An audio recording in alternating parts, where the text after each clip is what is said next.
morning, heart and soul. Let me just acknowledge sometimes I am like so in the groove, and there's something about this morning's devotional time that had me drop in even more deeply than I sometimes do. So I have to kind of remind myself that I'm not just me here.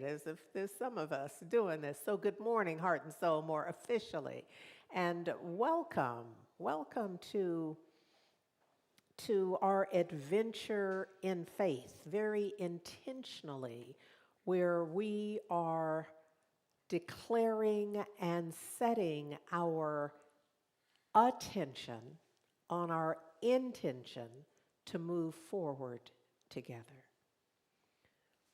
Now, when I think about this notion of moving forward together, I'm still playing with this time between the master teacher Yeshua that the world ultimately came to call Jesus, resurrection to the ascension, where there's all of this teaching and coaching, I'm going to say, because that's a term that we have begun to use, and I think we understand it, born out of the sports idea of coaching, which is the concentrated focus. And the focus is on improvement. So my sense is that the master teacher was coaching the disciples who were becoming apostles to be sent out into the world to teach and practice themselves. So if you were with me last Sunday, and again, I know we had a bit of a glitch during the service and the broadcast of it, so I want to begin with this kind of mind map that I got in, that came to mind. That's what I want to say, this mind map that came to mind, this depiction, this image that I'm going to ask them to put up for you now, that reminds us that in addition to the 5 senses that we all learned through school, that there really are a couple of others as well. And I want to just make sure I bring it up for me as well. And that these 5 senses, first of all, I want us to think about what we mean by senses. So it's not just functionality. So today I want to talk about sight. So it's not the functionality of the ocular system. We're talking about sensing. And even as I say the word, I find myself kind of rubbing my fingertips together because it's nuanced in that way. It's not just what I hear, because I'm hearing noises all the time. But often, I don't even know what that noise was. You've been in a group where you're like, what was that? And most of the people are saying, I don't know what you talking about. And you're like, well, I heard something. You're like, well, I didn't hear it. So we're not, even when we talk about our hearing as a sense, we're not talking about your ability to get noise in your eardrum. We're talking about your ability to discern. What is that? Yeah? And likewise with our taste and our smell and our touch. And then the 2 additional ones are this notion of thought, the discipline and intentional thought and vibration that we would recognize as telepathy. You see me? It's the nuance of that, yes? Okay. All right. So, and then that would be 6, and then 7th would be, well, the untrained version of it is instinct. It's your gut. I don't know, but I feel it. But the trained, intentional aspect of that is intuition and the vibration of our soul perception. I just feel like I have to do this to us, for us, because it's sensing it. It's the sense of touch that I'm demonstrating here on some level, but I'm also wanting to demonstrate or give the idea, that's right, baby, that's right, just the sense of touch, just the sense of perception, the sense of discernment. It's not the absolute, the black and white of it. I think it develops into that over time. So we're going to get to all of them, but today we're going to focus on sight. And so I'm going to take us back to where we were last Sunday when I was introducing Luke 10. And in Luke 10, look, what I want to highlight for Luke 10, and they'll put the words up in a bit and you can kind of read it for yourself, but I want to highlight the energetic presence. Now, I'm making it up because I wasn't there. Oh, I love that song, In Arms Too Short to Box with God. We don't know when, we don't know where. That idea. So there's a lot we don't know about it, but I made up a story. I'm going to tell you my story here. Look, so I'm envisioning that, first of all, Luke says that there were the 12 disciples and then there were 70 people. Well, I don't know that there were really exactly 70 people. I think 70 is giving us a number that's big enough so that we get a sense of diversity. There are a lot more people. Now, there's a lot more energy. The vibration is higher, broader, deeper, all the things. But the energetic presence, if you can imagine, because in my life, I have been studying this philosophy and endeavoring to practice it for a number of years. Can't do the arithmetic right now in my mind because my mind's doing something else. But it's been a while. Here's the thing that I have noticed about me, that I can come to a passage that I've read and studied. I could have notes in the margin or a whole paper written about it. But today, I might have a different idea about that, a whole different conclusion. Now, that may not be true for y'all, but for me, I have grown since I studied it the first time.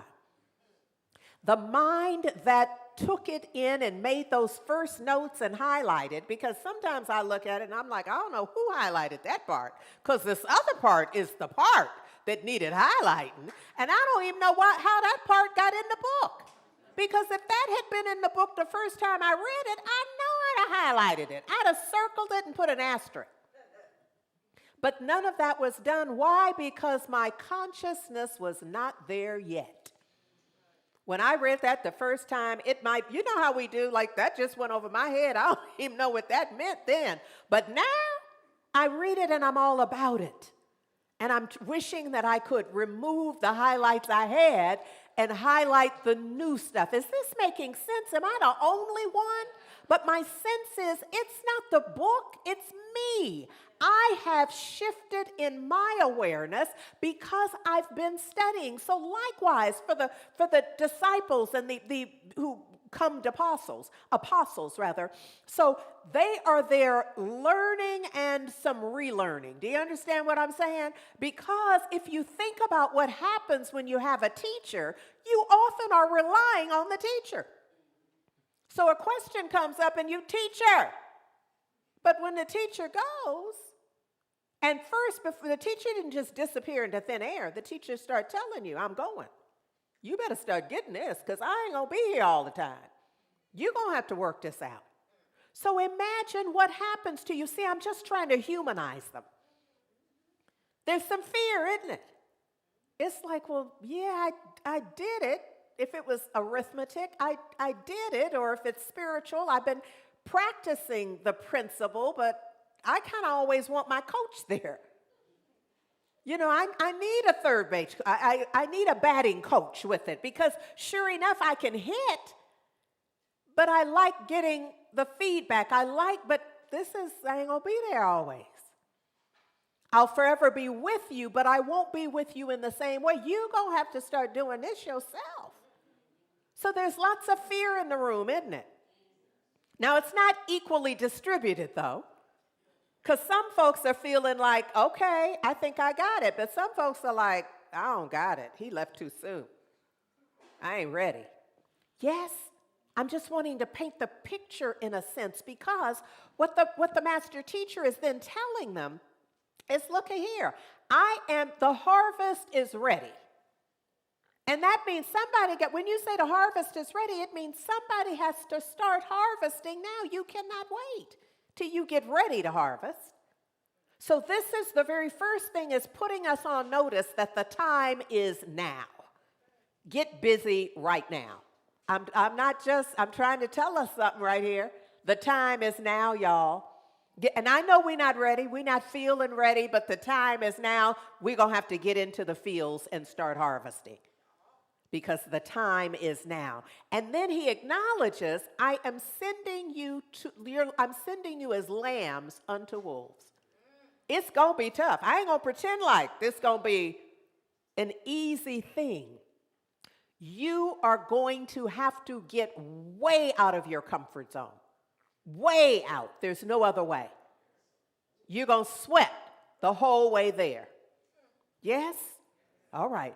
And you can't take nothing either.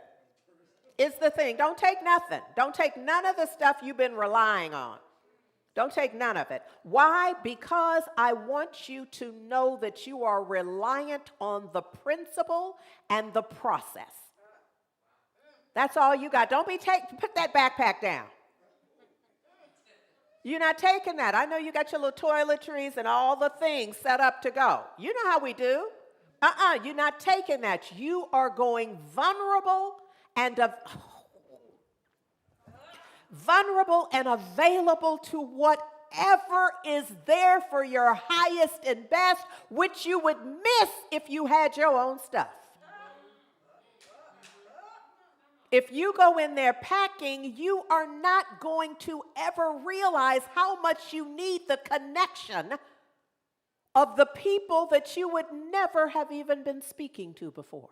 Remember, we have a culture that had very stringent lines about who you could eat with, who you could talk with, who was acceptable. And the master teacher is saying, all that's off. Y'all go out there and be with all the people. What?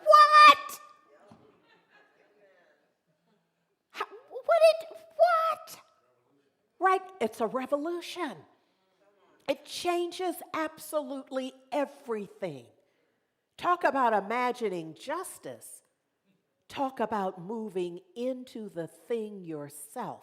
Comfort zone blown. All of it. Yes?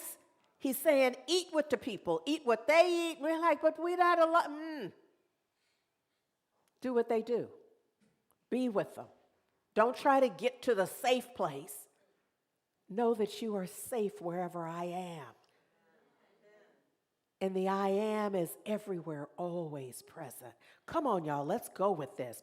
And no, I'm not even going to go there, because Ernest Holmes says this, drawing from Matthew 10 and 41 in the Science of Mind textbook.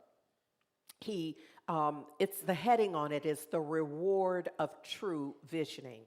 And he says that and he's quoting from Matthew 10 and 41, he that receiveth a prophet in the name of a prophet shall receive a prophet's reward. He that receiveth a righteous man in the name of a righteous man shall receive a righteous man's reward. It's talking about consciousness. What do you think is going on in your life?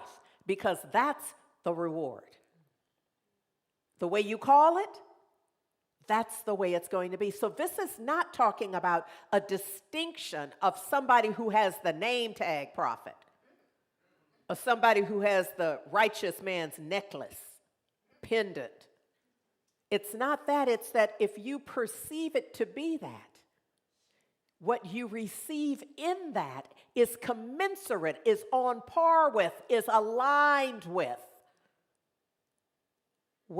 how you identified it. I hope this is making sense. Okay, today is the day I learn that I can't come in here with 18 million slides and think I'm going to do them in a few minutes. So forgive me, Sufi and Pam. Because I realize now I just bit off way more than I could even get in my mouth, let alone chew. So here I stand naked, just trying to work it out about how we going to do this because, shoot. Okay, so look at here. Let's just go with what Ernest says because this is important. He says, there comes to each the logical and exact result of that one's own receptivity. You see, you're not going to get more than you can perceive yourself getting.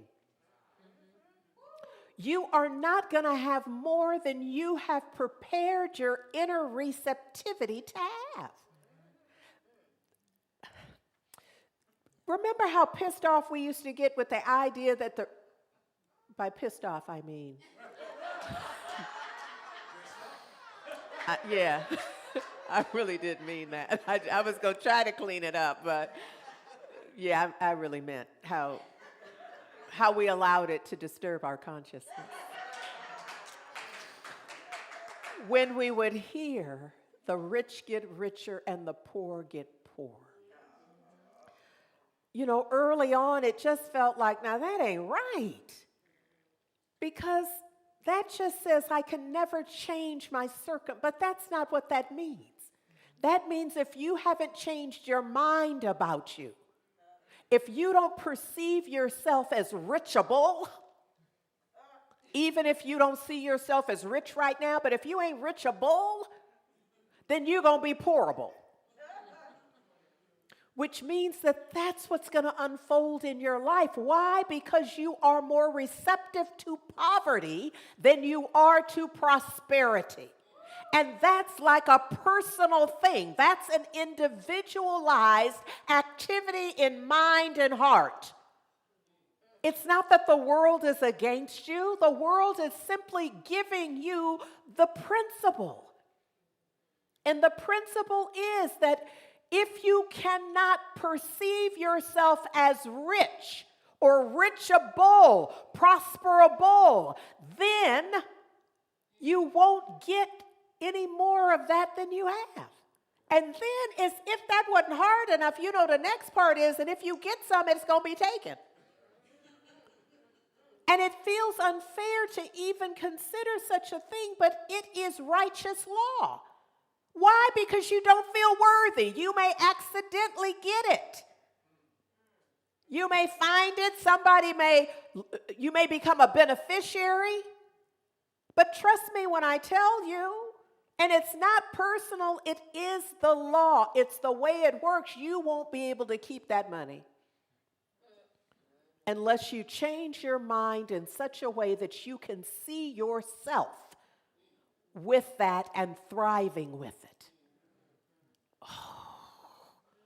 There's a part of me that wants to pull up a chair and just let us rock with this so that we can get this idea that I think this is what the master teacher was teaching the disciples, the apostles. I'm getting ready to send y'all out into the world, into a world that you've been avoiding, into a world that you've been denying.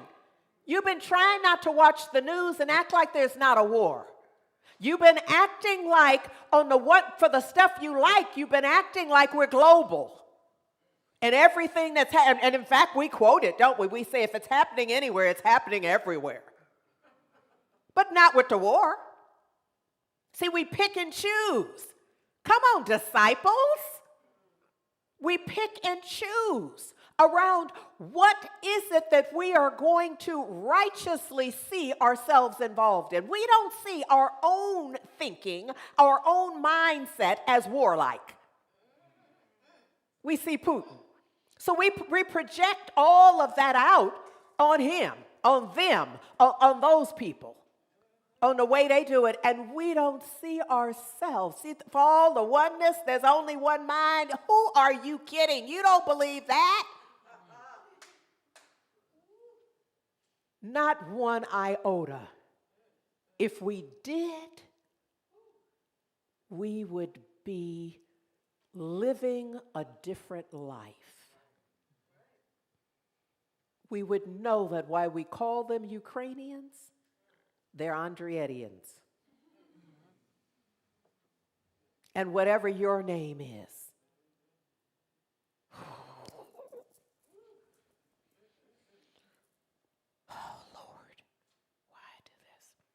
Okay, so I said something about perception. Yes, I did. Thank you. I love it.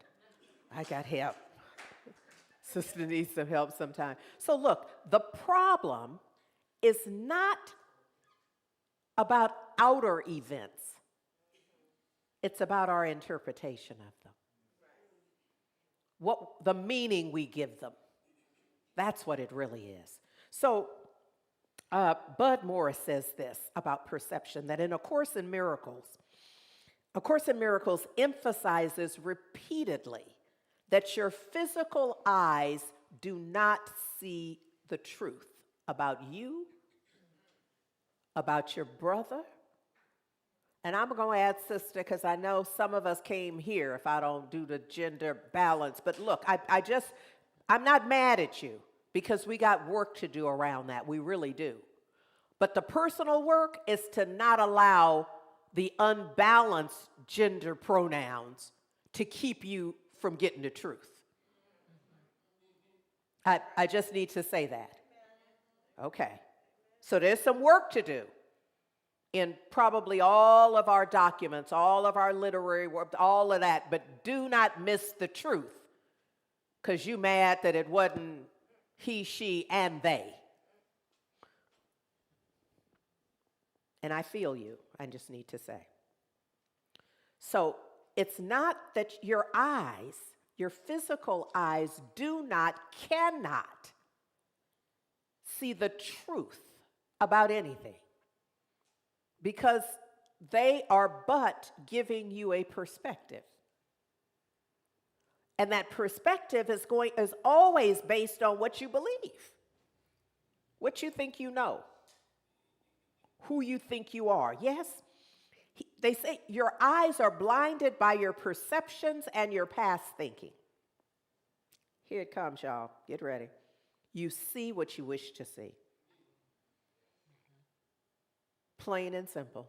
Can't nobody show you anything that you don't want to see because you simply will not see it. Y'all have it. You don't need me. You have examples of that in your life. Because I believe that there's something almost mystical about birthdays. When you get enough of them, you start seeing stuff beyond the ocular system. And you see, wasn't that foolish? All that time I spent arguing about something all that, my resistance to why did not, all that. So look at here. It says we are led by our erroneous thinking into the circles and cycles of an endless maze. Can you picture that? Come on, disciples. In an endless maze until you realize your true perception comes when you close your physical eyes and see with your spiritual perception. You are being sent out as lambs unto wolves. You are going to have to use your imagination, your spiritual perception to envision a different outcome than being eaten alive by life.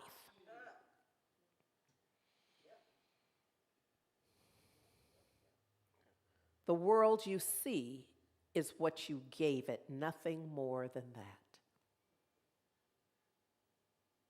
This is a hard teaching because on some level that means we started the war. Notice how I said we because I wasn't comfortable just now saying I started the war. But you know there is no we without an I in it. But it's us. There could not be war anywhere on this planet while we are here unless we were warlike. Unless we held a consciousness like a place where war could be in us. For anybody whose face is all twisted up and you about to get mad at me, I just want to say either God is all there is or it ain't. There's one power, Or they 20 billion, trillion, quadrillion? An infinite number, infinite possibility for problems for you. Because you cannot have it both ways, disciples. I think that's what the teaching was, that's what was happening with that. But look, here it's my story. I'm going to tell it. So in that room, wherever they were, or in that space, wherever they were, where the master teacher was imparting, my sense is that he let them know that the power and the glory and the love of God was everywhere. I'm sending you as lambs unto wolves, but each of you are going to have to know that there is a power and a glory and the love of God everywhere. And you're going to have to use your senses. Why? Because you're not going to be able to see it with your ocular system unless you train yourself to do so. Ricky Byers wrote a song about this. It says, and I can feel it. There's a power and a glory. I can feel it. It's everywhere. What? I can see it. Not with my ocular system so much, but with my inner knowing. It is everywhere. Paul, yes, I walk in the love of God. There is a wisdom. I don't know if y'all heard this part clearly. There is a wisdom, a knowing, a loving, and a truth. Whatever you need to know will come in God's way for you. Come on, disciples. Because you're being sent like lambs unto wolves. You're going to have to be able to know the truth and see the love and see the presence and see the wisdom and feel, to use all of your sensory perception to get to where you need to be in consciousness. So look, in Proverbs 29 and 18, where there is no vision, the people perish. Look, here's what I found yesterday in looking more closely at this. In the Hebrew, one of the translations from the Hebrew says, where there is no vision, he shall be unbridled. Can you feel that? Just wild. Wild, just running wild. You're not going to know which way to go, which way is up, which way isn't up. Just unbridled. Can you feel the chaos in the absence of vision? Yes? All right. And then in John 7 and 24, judge not according to the appearance, but judge righteous judgment. So this idea of righteous judgment is seeing through different eyes. So it's not the critical judgment that we tend to have, like they wasn't raised right. You know how we do. You just go, they wasn't raised right. I know they know better than that. But instead, it might be, given that same scenario, the response might be one of empathy. It'd be one of compassion. They need something more. There's something more required. I can see, this is a very vulnerable place for us disciples, isn't it? This is the lamb part of us. Because now we have to feel. Now we have to see what we didn't want to see.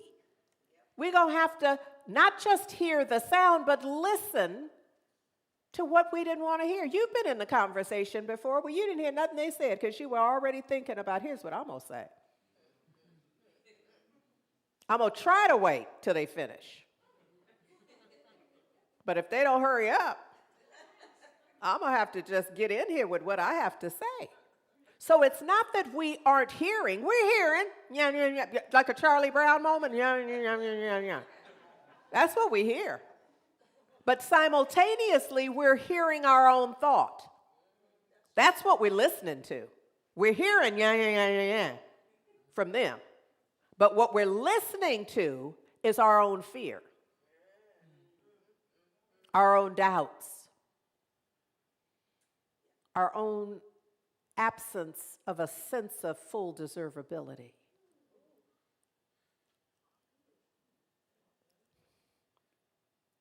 So you see, when we look at my mind map, I'm saying we're going to have to develop all the senses. But right now, I want us to just park for a bit and think about sight and vision.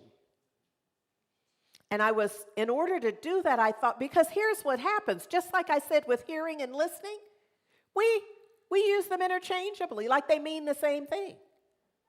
So sometimes we don't even know what the thing means, and we using it because we just made up a meaning. Well, that's how words happened anyhow, but, we're not necessarily in charge yet of the word meaning area. So look, when I looked up vision, and it goes back circa the 1300s, something seen in the imagination or in the supernatural. You better come on with vision now. Something seen in the imagination. It's the inner eye, isn't it? Or in the supernatural, which is like metaphysical. It's beyond the physical. It's beyond the material, is what the supernatural is saying. It's the act of seeing. It's sight. It's about the thing seen. And it's also, I found interesting, that the meaning of statesman-like foresight, political sagacity from the early 1900s. But we begin to get this idea, this sense of what we're talking about with vision. And in A Course in Miracles around vision, it says, through forgiveness, we open in us a different mode of perception, which does not rely on the body's eyes. And the body's eyes, simply the ocular system. So if they're functioning properly, like if I didn't have on my lenses,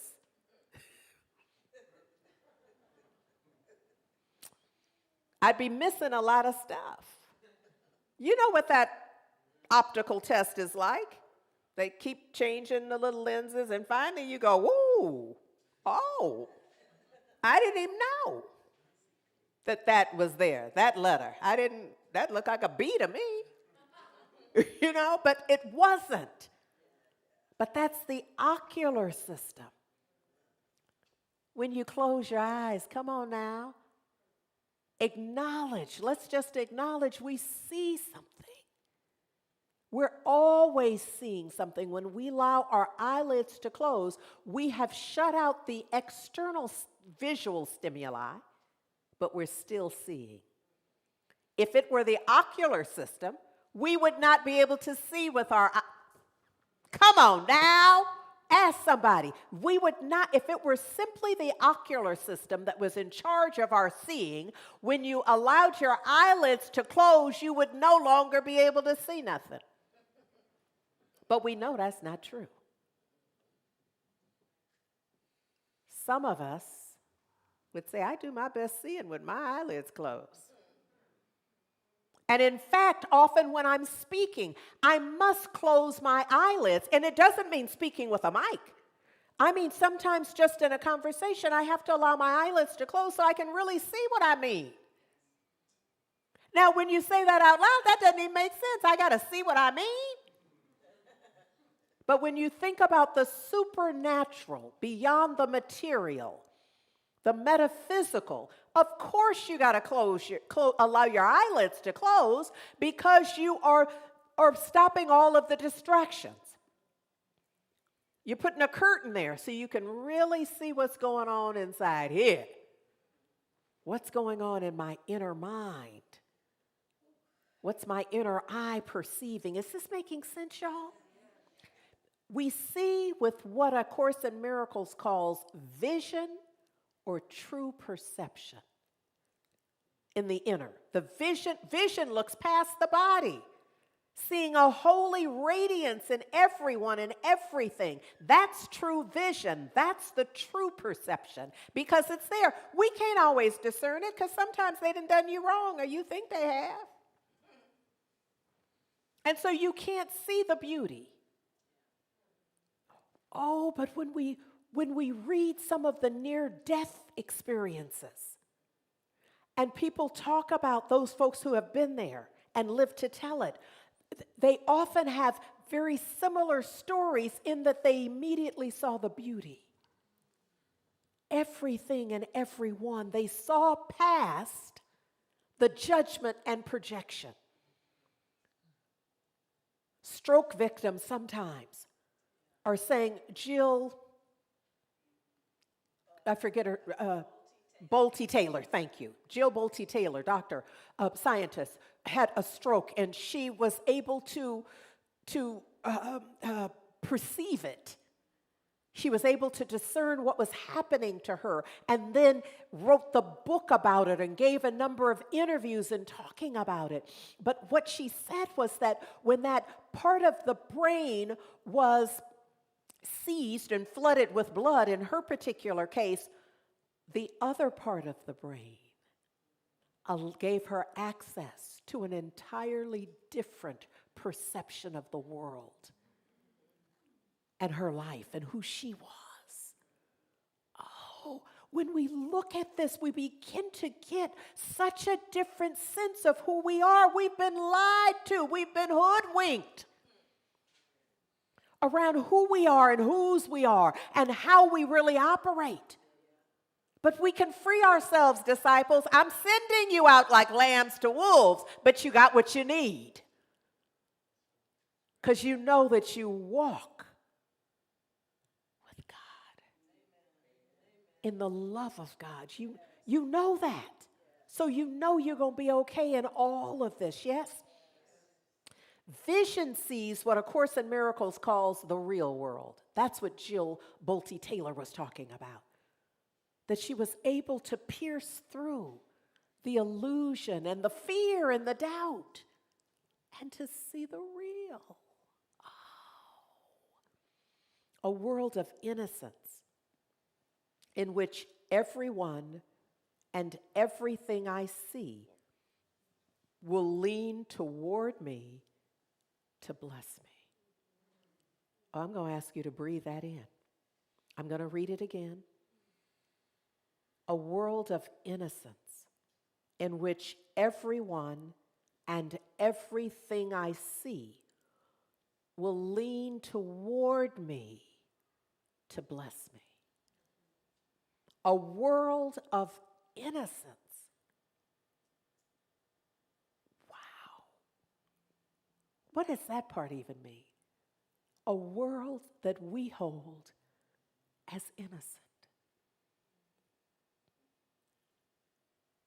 A world in which everyone, not just the people I like,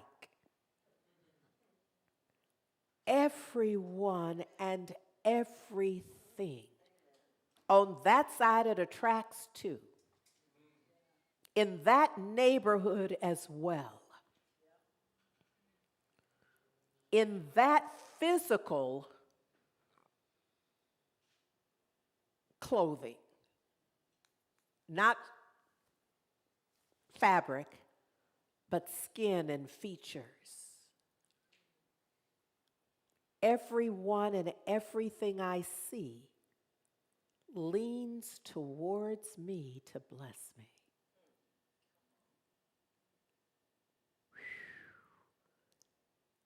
I know I don't have to say this, but this is essential because what? It's done unto us as we believe.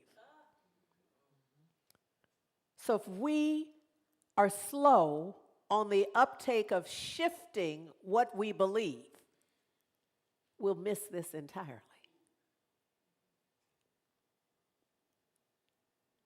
Everyone and everything I see leans toward me to bless me. Look, from the Upanishads. Verily, truth is sight. Therefore, if two people should come disputing, saying, I have seen, one of them says, I have seen, the other one says, I have heard, we should trust the one who says, I have seen. You got to love the simplicity of it. Because sight is about the aspect, the vision, it's the perception and the apprehension by means of the eyes, except that we're talking about the inner eye, the inner vision, the inner sight. So the one who has seen it, because they're equating that truth is sight. I love that. Seeing is perceiving with the eyes or the mind, looking and beholding. Seeing with the eyes or the mind, looking, beholding. We got work to do, folks. Inner eye work. We've been working on getting the lenses fixed so we can see the outer. What if we were as attentive to the inner eye? Come on now. Contacts for the inner eye. I know that's not how that works right now. But I'm saying that what if we were that demanding? I'm gonna need some help with my inner vision. We make sure we get the lenses set so we can see across the room and we can read what was up close. But what about the inner eye? Who's being attentive to what you're seeing with the eyelid closed? It's our time. It's our time to be attentive to what am I seeing? What am I seeing on the inside? Yeah. Look at here. I think I just have it here. Okay, I did that. Oh, I'm good. I'm skipping this entirely. That's a message. A little shot across the bow there. Well, that was warlike. Okay, so we're developing our seven senses, but today our focus is on our sight, is on our vision. Here's the thing, that sometimes, at least in my life, let me not speak for y'all, but in my life, I know that I make things harder than they need to be. And not only that, but in the lyrics of a song that Valerie Joy wrote, believing everything depends on me. Even though I know we're being sent out as lambs unto wolves, everything cannot depend on me. The greatest thing that I can do is say yes to the divine, to the living one, to the strong one, to let go and let God. Just know that I am so very, very grateful. Grateful that Heart and Soul is a part of my life journey.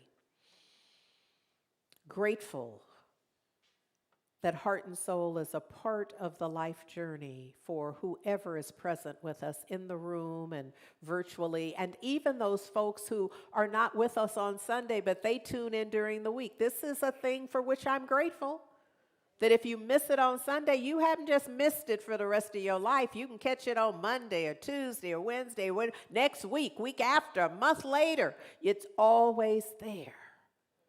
I am grateful. Giving thanks for the technology and the ones who work it. Giving thanks for Heart and Soul Center of Light and all that it is and offers me. and makes available for those who play with us. How good and very good it is to know that right where I am right now, right where we are right now, the whole perfect and complete nature of the living one, the strong one, imbues absolutely every aspect of our being. God is, I am. And what I know in that is that all is exceedingly well. That it's up to me to perceive it, to see the good, to see the blessing, to know that I walk in the love of God. And that on this walk, it's up to me to drink from the living waters. And to not, as Valerie Joy wrote, to not continue trying to quench my own thirst, but to drink from the living waters. To be willing to be fulfilled. To be willing to be blessed beyond human measure. And that's saying a lot, because there's an aspect of my being, for many of us, where we don't feel quite worthy to have infinite prosperity, infinite health and well-being, infinite positive relationships, infinite love, unconditional cherishing, welcoming with joy, infinite possibility available to me, and me be open to it in its fullness, in its depth, that I drink from the living waters so that I will know my personal worth, my personal worth, my deservability. That the truth about the living one, the strong one, is simply the truth.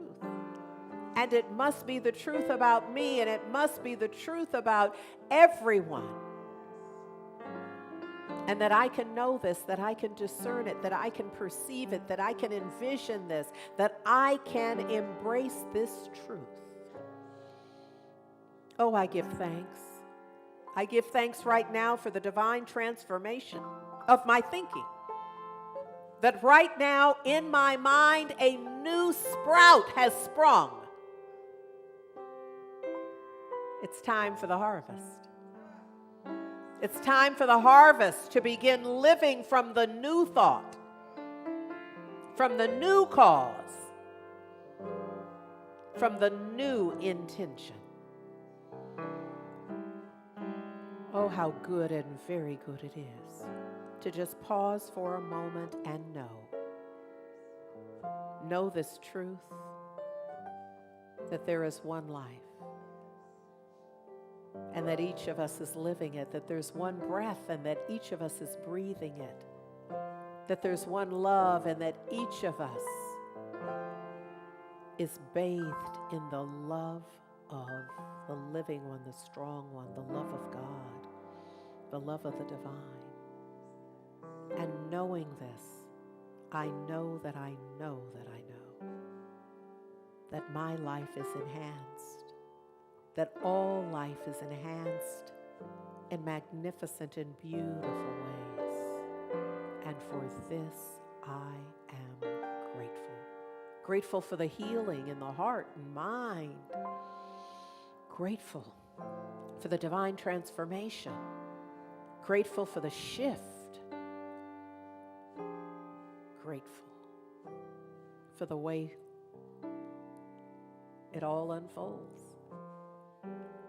I know that my word has power. And the power it has is that it's the truth. And so I just rest. I rest in knowing that the power of this truth spoken must manifest. And I receive it. I open my heart. I open my mind. I open my sensibilities to receive the perfect outcome of this word. the divine transformation, the new cause set in motion that absolutely must produce a new life.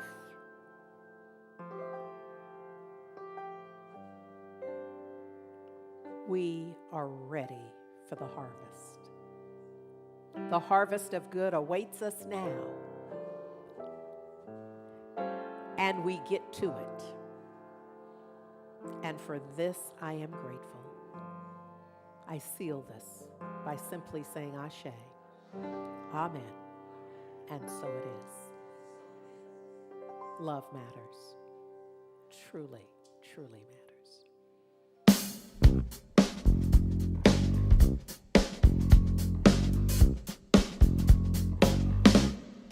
Thank you, Tabby.